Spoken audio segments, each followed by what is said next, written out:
okay. When I got back on the plane, that's another story. But they have fish-driven, like... Han Meditations. Hello guys, I am Han. This is my wife Kelly, and we are here today with 5D Fine Arts. He's a New Age nomad. He's been all around the world. We wanted to discuss our different experiences with Muslim communities because after we shot the podcast, you actually were telling me, hey, guess what? I was in a Muslim country. I should have said it on there and tell the people what it was about. So what was it like being there? Tell the people about it. What was your expectations, and did you feel safe being a non-Muslim in these Muslim countries? Well, hello all. I forgot to put this in here. So the travel he's talking about that Han's mentioning is my trip to Senegal, and then I went to Dakar. That's their capital. Okay. Then, of course, if you don't know, that's all in Africa. So Senegal is a country in Africa. And then I went in 2022. That's the west part of Africa, if you don't know. And I mean, I went with my sister and then my sister's son. But it was an amazing, profound trip, you know. And what we didn't realize is the Muslim population there is really heavy. It's really populated with my friend who we went there. We met my friend, and she told us it's 95% Muslim.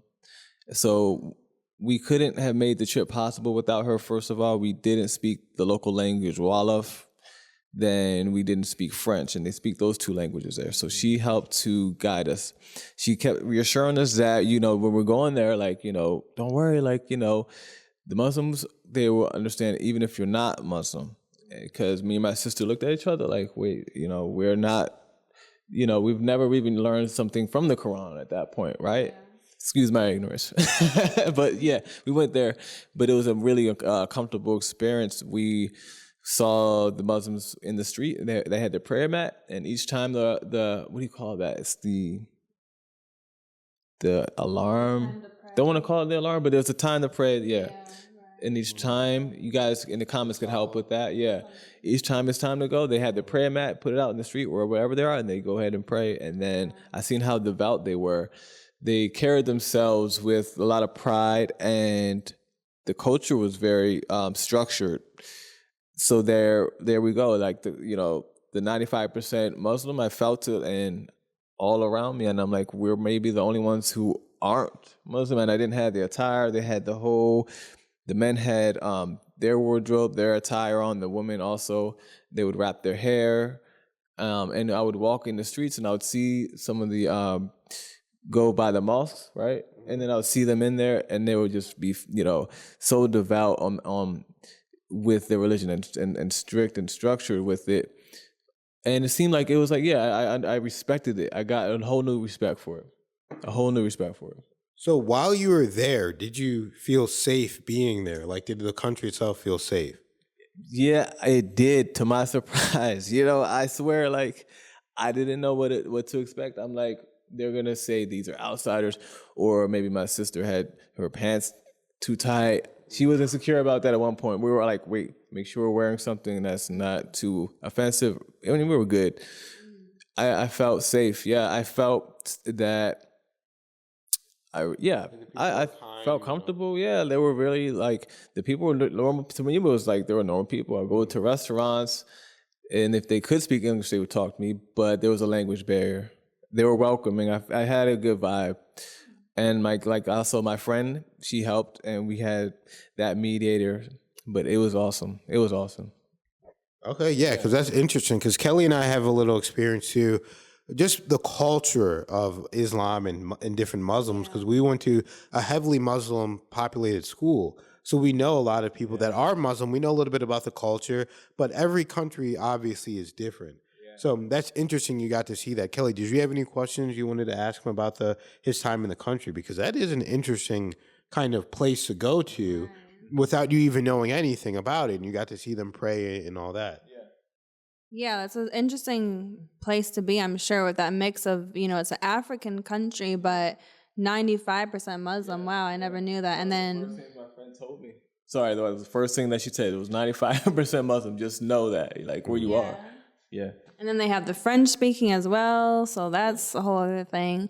So did people there, because, you know, where we went to, yes, we had a lot of Muslim classmates, but some of the girls would do hijab and some wouldn't. You know, it'd be their choice. That's when you cover your Yeah, the hair covering. So what did everyone in that country do it, or just most? Yeah, so then I would consider them kind of on the Orthodox side. They would the woman would cover their hair.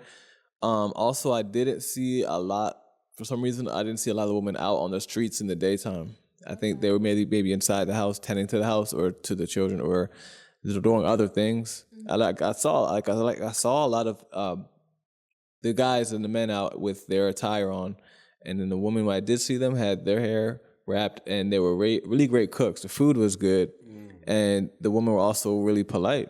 They had no issues and really welcoming. Oh man, their food, Senegalese food, is like seafood driven. They're by the shore, so there's a lot of fish. There's a lot of rice. Your stomach's gotta be ready for it because it's another land. Maybe there's other bacteria there that could upset the stomach. And my friend, we went to the market, and she said, this could help you with some, diarrhea or digestion if you have issues. I'm like, yeah, okay. When I got back on the plane, that's another story. But they have fish-driven, like, food, their foods on the shore. Their foods that they get on the shore a lot, basically, but it was all good. Like rices, chickens, and they put all that in the vegetables and a stew, basically, sometimes, yeah. Oh, wow. So overall, you had a good experience then? Man, it was a life-changing experience, and a culture shock. And like I said, like the 95% Muslim, it was like you hear that with their music, with how they dress, and certain things they don't do. And then Muslims, correct me if I'm wrong, do they not drink alcohol? Yeah, they don't. That's correct. Yeah, so that was also the difference in them. I mean, you're not going to see them partying out on the weekends with the bottle in their hand, and then, I mean, that's how it was life changing for me. I mean, like that was me stepping foot in my first fully, what I would say is like a Muslim country or city, Dakar, Senegal. Oh, wow. Cool. Yeah. Because I always notice, like, whenever you go to another country, another place, it's like you start becoming more enlightened. You start being around their culture, around their people, and you realize, wow, the world is so much bigger than this small little town that I'm from, or this city, even if you're from a big city, wherever. The world is bigger than wherever you're from. So it's like you go there and you're like, wow, this place is huge. You know, the world is so big. There's so many different people, and people are generally way nicer than people think and they expect. Even if you feel like, hey, I'm an outsider, I'm not Muslim, but I'm here, the people are still very welcoming to you, and they're not, going to look at you crazy or anything like that. Because one of the things that we always talk about is being Muslim, you are actually, it's like almost in a way a cure for racism, because they just view you as their brother. It doesn't matter if you're black, white, Asian, whatever. If you're Muslim, you're viewed in that way. And I feel like a lot of different places should pick that up. No, that's a good point.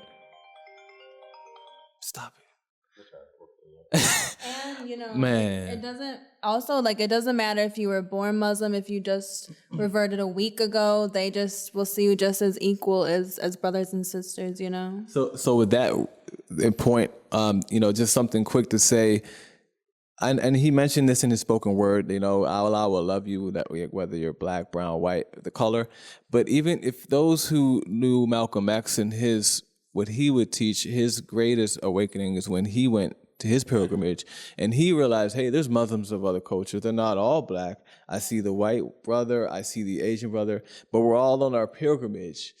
And Malcolm X actually at that point, I feel like he became more inclusive in his ideas, and he started truly following the Quran the correct way. But I think he came back from Mecca a changed man as far as what he thought a Muslim was, and how it could have been his journey in the U.S. as a black Muslim is like just stay with the black Muslims. Then he had the true, the true teaching of the what it meant to be Muslim kind of came to his attention later on in his life. So that's an important point. Yeah, that's actually funny because we did a video on that in Malcolm X in his journey to Mecca, and we also did one on Muhammad Ali as well.